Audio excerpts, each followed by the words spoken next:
प्रिय विद्यार्थियों, आज हम कक्षा 12 हिंदी की पाठ्यपुस्तक अंतरा भाग 2 के गद्य खंड के अध्याय 4 में वर्णित साहित्यकार फणेश्वरनाथ रेणु द्वारा रचित कहानी जिसका शीर्षक है संवदिया से संबंधित अभ्यास प्रश्न हल करने जा रहे हैं। पहला प्रश्न इस प्रकार से है, संवदिया की क्या विशेषताएं हैं और गांव वालों के मन में संवदिया की क्या अवधारणा है। संवदिया किसे कहा जाता है? वह व्यक्ति जो संवाद लेकर जाता है, संदेश लेकर जाने वाले व्यक्ति को संवदिया कहा जाता है। एक स्थान से दूसरे स्थान पर संवाद लेकर जाने वाला व्यक्ति, एक स्थान से दूसरे स्थान पर संदेश लेकर जाने वाला व्यक्ति संवदिया कहलाता है। संवदिया किसी भी स्थान से जहां से वह संदेश प्राप्त करता है, उसने जिस सुर में और जिस स्वर में, यानी जिस भी हाव भाव और भाव भंगिमा के साथ उस संदेश को प्राप्त किया है, वह जिस स्थान पर उसे संवाद पहुंचाना है, वहां पहुंचकर भी वह उस संवाद को, उस संदेश को उसी सुर में, उसी स्वर में, उसी हाव भाव और भाव भंगिमा के साथ सुनाता है। इस प्रकार शब्दों को याद रखते हुए वह संवाद को पूरी तरह से सामने जाकर सुनाता है। गांव वालों के मन में संवदिया की क्या अवधारणा है, इस बारे में गांव वाले ऐसा मानते हैं कि जो व्यक्ति निठल्ला हो, जो व्यक्ति कामचोर हो तथा जो व्यक्ति पेटू हो, इस प्रकार निठल्ला, कामचोर और पेटू व्यक्ति ही संवदिया का काम कर सकता है, जिसे गांव-गांव जाकर अच्छा भोजन खाने के लिए प्राप्त हो और अच्छा बिस्तर उसे सोने के लिए प्राप्त हो, जहां पर औरतों द्वारा मीठे शब्द बोल दिए जाएं और औरतों के मीठे शब्दों को सुनकर ही कोई व्यक्ति गांव-गांव जाकर के उनके संदेश को सुनाए। इस प्रकार से ऐसा व्यक्ति गांव वालों की नजर में निठल्ला, कामचोर और पेटू होता है। इसका उत्तर इस प्रकार से लिखेंगे, संवाद के प्रत्येक शब्द को याद रखना तथा जिस सुर और स्वर में संवाद सुनाया गया है, जिस भाव भंगिमा के साथ संवाद सुनाया गया है, ठीक उसी ढंग से जाकर सुनाना संवदिया की विशेषताएं हैं। यह सहज का काम नहीं है। इस प्रकार से उसी सुर में, उसी स्वर में, पूरी भाव भंगिमा के साथ में संवाद को स्थान पर जाकर प्रस्तुत करना यह कोई सहज काम नहीं है। गांव वालों की संवदिया के विषय में धारणा है कि निठल्ला, कामचोर और पेटू आदमी ही संवदिया का काम करता है। बिना मजदूरी लिए वह गांव-गांव संवाद पहुंचाता है। औरतों की मीठी बोली सुनकर ही वह उनका संदेशवाहक बन जाता है। गांव वालों की यह भी धारणा है कि औरतों की मीठी बातें सुनकर ही वह व्यक्ति संदेश पहुंचाने के लिए उनका संदेशवाहक बन जाता है। हर गोविंद को इसीलिए गांव वाले औरतों का गुलाम कहते हैं। इसीलिए हर गोविंद को गांव वाले औरतों का गुलाम भी कहते हैं। अगला प्रश्न है, बड़ी हवेली से बुलावा आने पर हर गोविंद के मन में किस प्रकार की आशंका हुई? हर गोविंद ने विचार किया कि अभी तो ऐसा जमाना आ गया है जिसमें गांव-गांव में डाकघर मौजूद है। चिट्ठी पत्री आने और जाने की सुविधाएं बहुत आसान और सुगम हो गई है।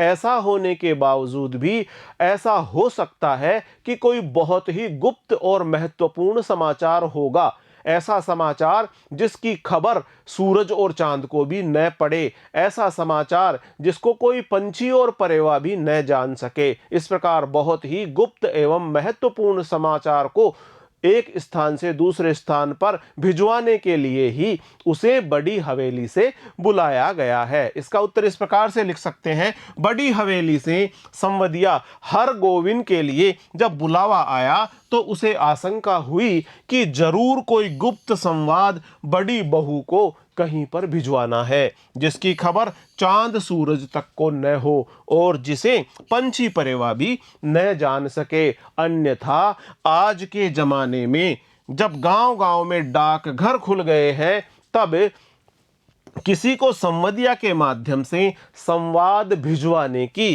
क्या जरूरत हो सकती है। इस प्रकार बड़ी हवेली से बुलावा आने पर हर गोविंद के मन में कई प्रकार की आशंका पैदा हुई।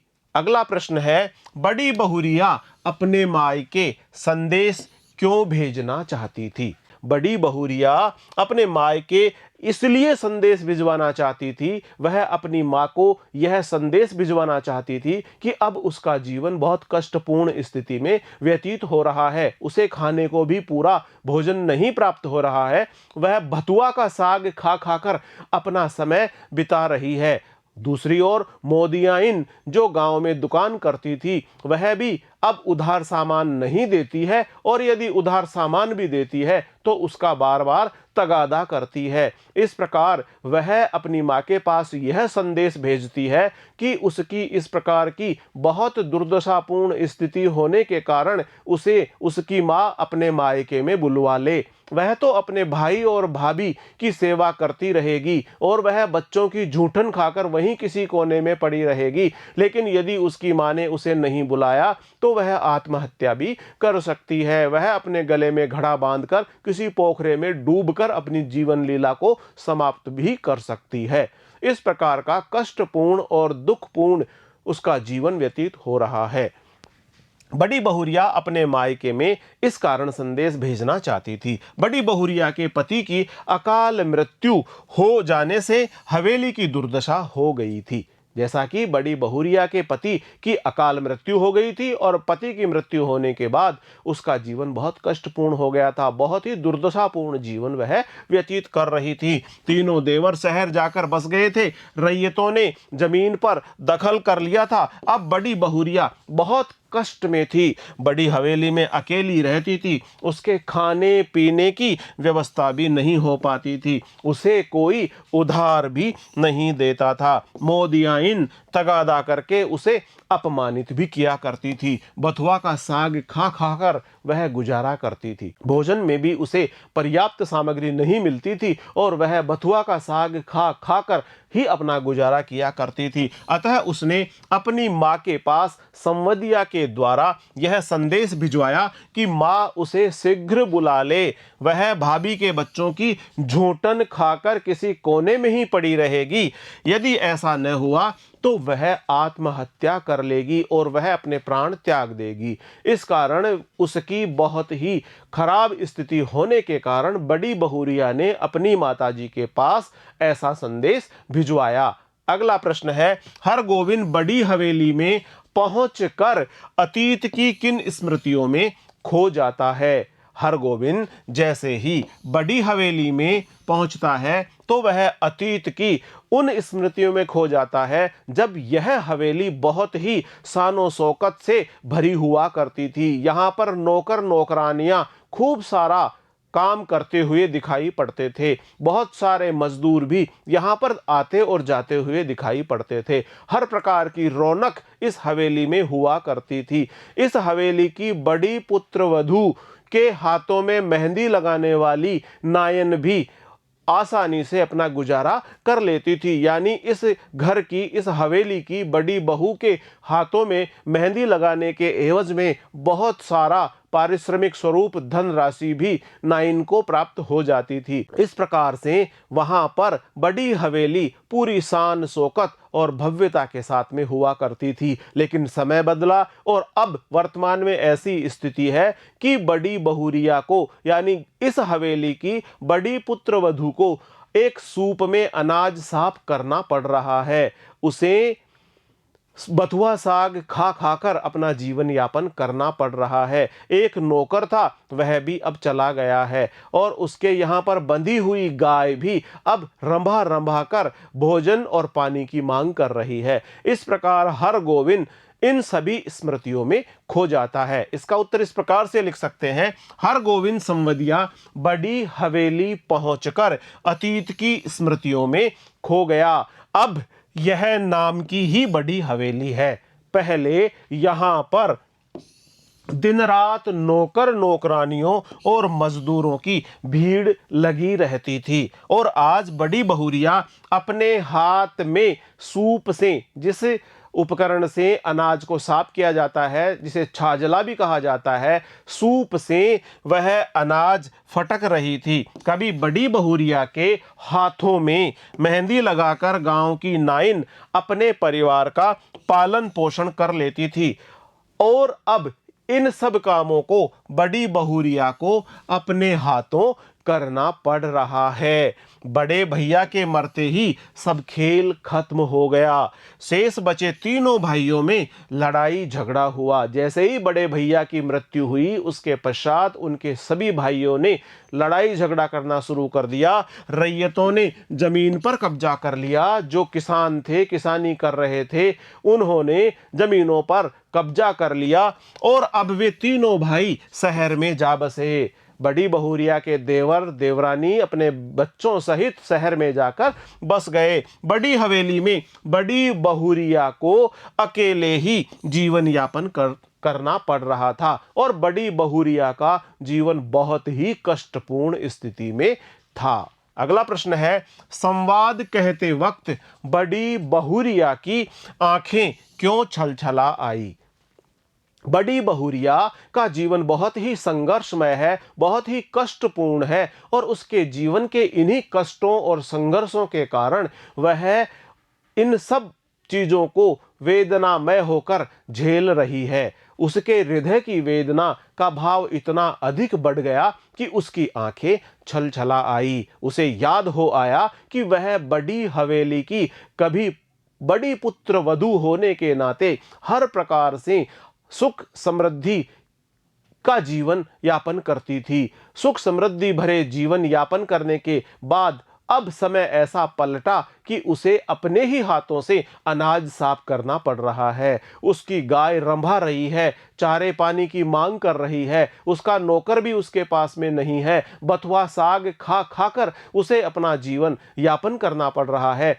बड़ी बहुरानी की स्थिति बहुत ही कष्टपूर्ण है। इसका उत्तर इस प्रकार से लिख सकते हैं, बड़ी बहुरिया जब हरगोविंद को अपनी विपत्ति कथा सुना रही थी तो उसकी आंखें छलछला आई। कहाँ तो वह गांव की जमींदारन थी, बड़ी हवेली की बड़ी पुत्र वधू थी, हर प्रकार के धन धान्य और सुख समृद्धि से भरी हुई थी, बड़ी हवेली की मालकिन थी, और कहाँ अब ऐसे बुरे दिन आए कि उसका गुजारा भी कठिन हो गया। वह बथुआ साग खा खाकर अपनी भूख मिटाती थी। वह भाभी के बच्चों की जूठन खाकर और अपने मायके में कोने में पड़ी रहकर दिन काट लेने के लिए तैयार थी। समय इस प्रकार से बदला कि जो बड़ी हवेली की मालकिन थी, वह जमींदारन थी, सुख समृद्धि से भरपूर उसका जीवन था। उसके जीवन में इस प्रकार के बुरे दिन आए कि अब उसे बथुआ साग खाकर अपना जीवन यापन करना पड़ रहा था। यह सब संवदिया को बताते हुए उसके आत्मसम्मान को ठेस लग रही थी। यह कहते वक्त कि अब ससुराल में उसका गुजारा नहीं हो रहा, अगर माँ ने नहीं बुलाया तो वह अपने गले में बड़ा सारा घड़ा बांधकर पोखरे में जाकर डूब मरेगी, यानी तालाब में डूबकर वह अपने जीवन को समाप्त कर देगी। उसके अंतर्मन की वेदना बाहर छलक रही थी, और इन सब कारणों से उसकी आंखों में आंसू छलछला उठे। उसके हृदय का गहनतम दर्द उसकी आंखों के माध्यम से प्रकट हो आया, और बड़ी बहुरिया की आंखें छलछला आई। अगला प्रश्न है, गाड़ी पर सवार होने के बाद संवदिया के मन में कांटे की चुभन का अनुभव क्यों हो रहा था? उससे छुटकारा पाने के लिए उसने क्या उपाय सोचा? जब बड़ी हवेली की बड़ी बहुरिया ने अपने जीवन में भोगे जा रहे कष्टों और विभिन्न प्रकार के दुखों का वर्णन संवदिया के समक्ष किया तो संवदिया भी बहुत अधिक दुखी हो गया। हरगोविंद ने बड़ी बहुरिया द्वारा कहे गए शब्दों को सुनकर बहुत ही ज्यादा दुखी महसूस किया। जब वह गाड़ी में यात्रा कर रहा था तब उसे बड़ी बहुरिया द्वारा बोले गए एक एक शब्द याद हो रहे थे, याद आ रहे थे। बड़ी बहुरिया ने कहा था कि अब यहाँ उसका गुजारा नहीं हो पा रहा है। माँ से कहना कि उसे मायके में बुला ले। वह भैया भाभी की नौकरी कर लेगी, वह बच्चों की झूठन खाकर मायके में ही किसी कोने में पड़ी रहेगी, लेकिन अब यहाँ पर बथुआ साग खा खाकर उसका गुजारा नहीं हो पा रहा है। यदि माँ उसे नहीं बुलाएगी तो वह अपने गले में एक बड़ा सारा घड़ा बांधकर किसी पोखरे में डूबकर अपनी जीवन लीला समाप्त कर देगी। इस प्रकार इन सब बातों को सुनकर, याद करते हुए, विचार करते हुए हरगोविंद संवदिया को ये सब बातें कांटे की फांस की तरह चुभ रही थी। इससे छुटकारा पाने के लिए उसने एक सहयात्री से बातचीत करना प्रारंभ किया, लेकिन उसने भी रुष्ट स्वर में कुढ़कर जवाब दिया। इस प्रश्न का उत्तर हम इस प्रकार से लिख सकते हैं, बड़ी बहुरिया के मार्मिक संदेश का प्रत्येक शब्द हरगोविंद के मन में कांटे की तरह चुभ रहा था। उसने कहा था, माँ से कहना कि भाभी के बच्चों की झूठन खाकर कोने में पड़ी रहूंगी, यहाँ अकेली किसके भरोसे रहूं। एक नौकर था, वह भी कल भाग गया। गाय खूंटे से बंधी भूखी प्यासी रंभाती हुई आवाज दे रही है। गाय भी खूंटे पर बंधी हुई है, चारा पानी के लिए रंभा रंभा कर आवाज दे रही है। किसके लिए वह इतना दुख झेले, क्यों कर वह इतने कष्टपूर्ण जीवन में अपना जीवन यापन करे। ये सब बातें गाड़ी में बैठे बैठे हरगोविंद के मन में कांटे की तरह चुभ रही थी। इस दुख से छुटकारा पाने के लिए उसने पास बैठे हुए यात्री से बातचीत करने का प्रयास किया। अगला प्रश्न है, बड़ी बहुरिया का संवाद हरगोविंद क्यों नहीं सुना सका। जब संवदिया हरगोविंद बड़ी बहुरिया के मायके में पहुंचा तो वह उसकी माताजी को बड़ी बहुरिया द्वारा भिजवाया गया संवाद नहीं सुना पाया। हरगोविंद ने अपने मन में विचार किया कि बड़ी बहुरिया तो लक्ष्मी समान है और वह गांव में से यदि निकल कर आ जाएगी तो फिर उसके गांव में बचेगा ही क्या। और लक्ष्मी स्वरूपा इस प्रकार की पुत्र वधू को, या जो गांव की लक्ष्मी कही जाने वाली बड़ी हवेली की पुत्र वधू है, यदि वह गांव को छोड़ देगी तो हरगोविंद के गांव पर लोग थू थू करेंगे। जो भी सुनने वाले लोग होंगे वो ऐसा कहेंगे कि एक लक्ष्मी स्वरूपा पुत्र वधू को भी एक गांव ठीक प्रकार से भोजन नहीं दे पाया, गांव वाले थू थू करेंगे। इस प्रकार से हिम्मत ही नहीं जुटा पाया हरगोविंद बड़ी बहुरिया द्वारा भिजवाए गए संवाद को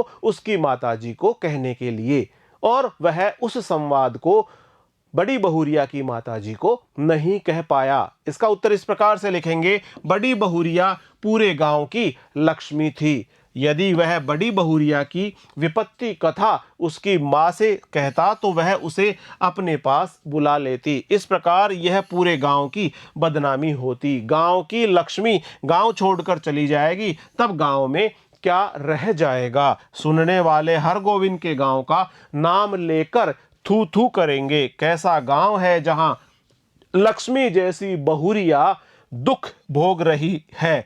इसी अंतर्द्वंद के कारण हरगोविंद बड़ी बहुरिया का संवाद उसकी मां को नहीं सुना सका। हरगोविंद के मन में यह अंतर्द्वंद रहा कि यह लक्ष्मी स्वरूपा जो बड़ी हवेली की बड़ी बहुरिया है, वह यदि गांव छोड़कर चली जाएगी तो हरगोविंद के गांव पर लोग थू थू करेंगे। और इस प्रकार से वह बड़ी बहुरिया की माताजी को उसका संदेश सुनाने का साहस ही नहीं जुटा पाया। संवदिया डटकर खाता है और अफर कर सोता है से क्या आशय है। संवाद को एक स्थान से दूसरे स्थान पर लेकर जाने वाला व्यक्ति, जिसे संवदिया कहा जाता है, वह जिस स्थान पर संदेश लेकर पहुंचता है वहां पर उसका बहुत ही अच्छा आतिथ्य होता है और उसे अच्छा भोजन खाने के लिए प्राप्त होता है, अच्छा बिस्तर सोने के लिए प्राप्त होता है। वहां पर पहुंचकर वह खूब स्वादिष्ट भोजन का आनंद लेता है और अच्छे बिस्तर पर वह गहरी नींद भी लेता है। इस प्रकार संवदिया डटकर खाता है और अफर कर सोता है। इसका उत्तर हम इस प्रकार से लिख सकते हैं, संवदिया जहां संवाद लेकर जाता है वहां उसका भरपूर आतिथ्य होता है। भरपूर आतिथ्य के तहत वह खूब अच्छा भोजन प्राप्त करता है और अच्छे बिस्तर पर नींद लेता है, जहां अच्छा भोजन और बिस्तर उसे दिया जाता है। इसलिए संवदिया पेट भरकर खाता है और गहरी आराम की नींद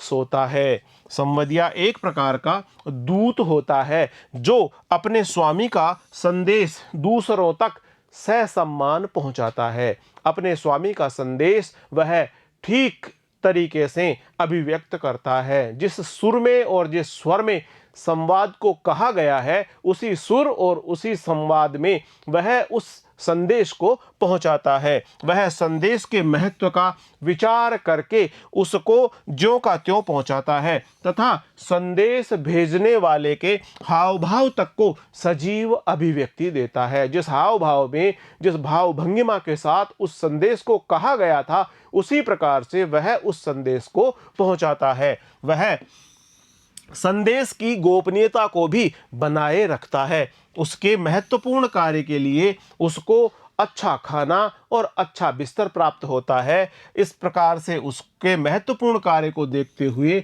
उसको ये सभी सुविधाएं प्रदान की जाती है जिनका वह भरपूर उपयोग करता है। अगला प्रश्न है, जलालगढ़ पहुंचने के बाद बड़ी बहुरिया के सामने हरगोविंद ने क्या संकल्प लिया? जब जलालगढ़ हरगोविंद वापस पहुंच गया तो उसने बड़ी बहुरिया के सामने यह संकल्प लिया कि बड़ी बहुरिया गांव की लक्ष्मी है, वह गांव की लक्ष्मी को गांव छोड़कर नहीं जाने देगा। अब हरगोविंद ही उसके पुत्र के समान उसकी सेवा करेगा, उसकी सभी प्रकार की व्यवस्थाएं वह स्वयं देखेगा। अब वह निठल्ला और कामचोर नहीं रहेगा, वह स्वयं भी काम करेगा और काम करके वह परिश्रम पूर्वक धन अर्जित करेगा और वह बड़ी बहुरिया का पूरा मान सम्मान करते हुए उसको सुखपूर्ण जीवन जीने में पूरा सहयोग करेगा। इसका उत्तर इस प्रकार से लिख सकते हैं, बड़ी बहू के मायके से जब हरगोविंद संवदिया अपने गांव जलालगढ़ लौटा तो 20 कोस पैदल चलने की थकान और भूख के कारण वह बेहोश हो गया। जब होश में आया तो बड़ी बहुरिया के पैर पकड़कर उसने माफी मांगी और उसे बताया कि वह उनका संवाद उनके मायके में उनकी माजी को नहीं सुना सका।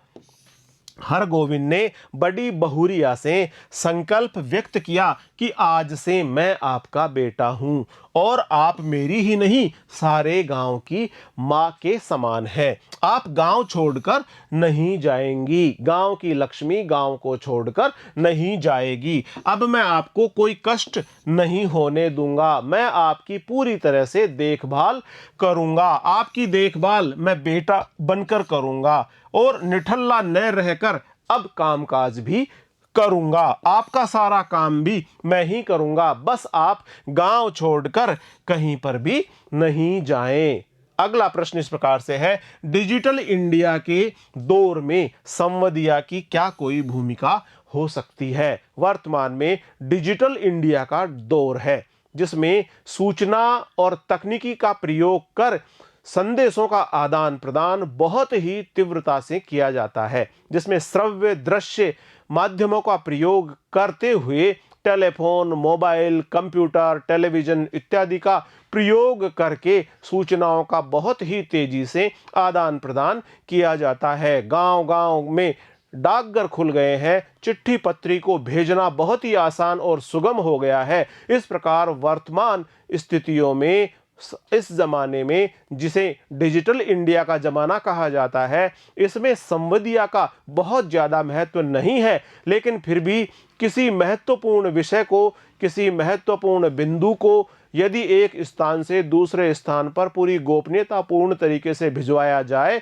तो इसके लिए संवदिया का महत्व आज भी हो सकता है। इसका उत्तर इस प्रकार से लिखेंगे, पुराने समय में जब आवागमन के साधन बहुत कम थे, सूचनाओं के आदान प्रदान की व्यवस्था नहीं थी, उस समय गांवों में अपना समाचार भेजने के लिए संवदिया होता था। संवदिया एक संदेशवाहक होता है जो यथावत संवाद को बोलकर संदेश को पहुंचाता है। वर्तमान डिजिटल इंडिया होने पर संचार के अनेक माध्यम विकसित हो गए हैं जो किसी भी समाचार को दृश्य श्रव्य माध्यम से यानी टेलीफोन, मोबाइल, कंप्यूटर, टेलीविजन आदि के माध्यम से दुनिया के किसी भी कोने में क्षण भर में पहुंचा देते हैं। वर्तमान जमाने में जिसे डिजिटल इंडिया का समय कहा जाता है, इसमें बहुत ही तेजी से संदेशों का आदान प्रदान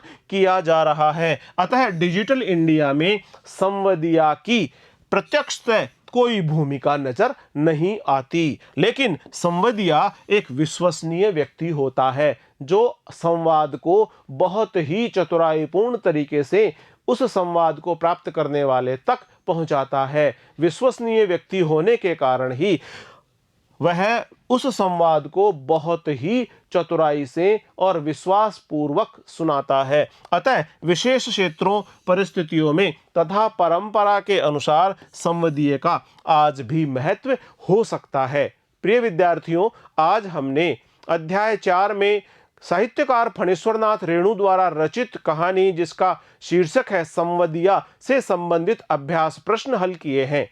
अगले वीडियो में हम अध्याय 5 साहित्यकार भीष्म साहनी से संबंधित ललित निबंध जिसका शीर्षक है गांधी, नेहरू और यासेर अराफात से संबंधित वीडियो लेकर शीघ्र ही हम आपके समक्ष उपस्थित होंगे। तब तक बहुत बहुत नमस्कार।